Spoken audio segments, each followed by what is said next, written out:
어느 기도훈련생의 일주일간의 훈련 소감문 1.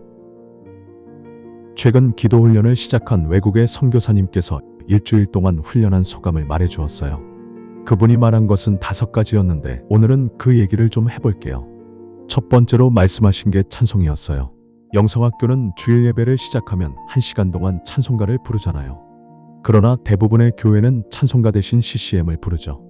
CCM은 곡조가 빠르고 기교가 많아서 현대인들이 좋아해요. 그러나 찬송가는 대부분 100년도 넘은 오래된 곡이라 느리고 심드렁하죠. 그러나 영성학교에서 찬송가를 고집하는 이유는 가사에 집중하며 부르기 좋아서예요.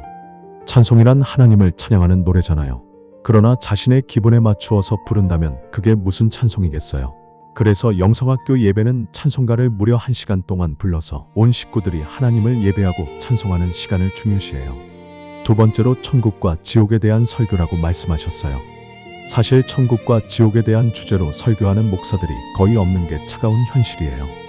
왜냐면 교회 의자에 앉아있는 교인들은 죄다 천국에 들어가는 믿음이 있다고 가르치고 있기 때문에 굳이 천국이나 지옥의 자격이나 조건을 말하는 설교를 할 필요가 없어졌죠.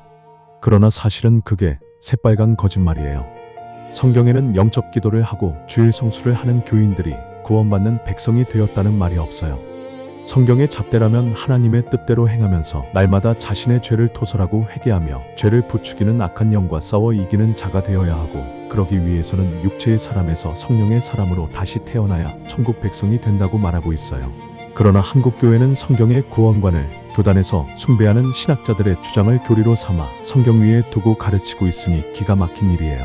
세 번째는 회개라고 말씀하셨어요. 현대교회는 이미 교회 안에 앉아있는 교인들은 구원받았으며 죄를 조금 짓는다고 구원이 취소될 수 없다고 가르치고 있죠. 그러나 이런 가르침은 전혀 성경적이 아니에요.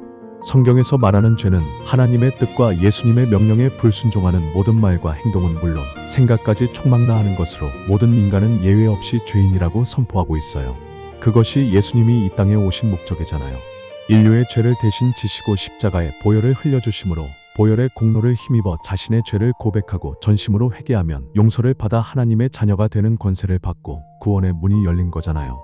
그러나 과거의 이례적인 회개로 현재의 죄와 미래의 죄가 자동적으로 용서받았다는 거짓말을 가르치게 되면서 죄에 대한 가르침과 더불어 회개를 촉구하는 설교를 교회에서 들어볼 수가 없게 되었어요.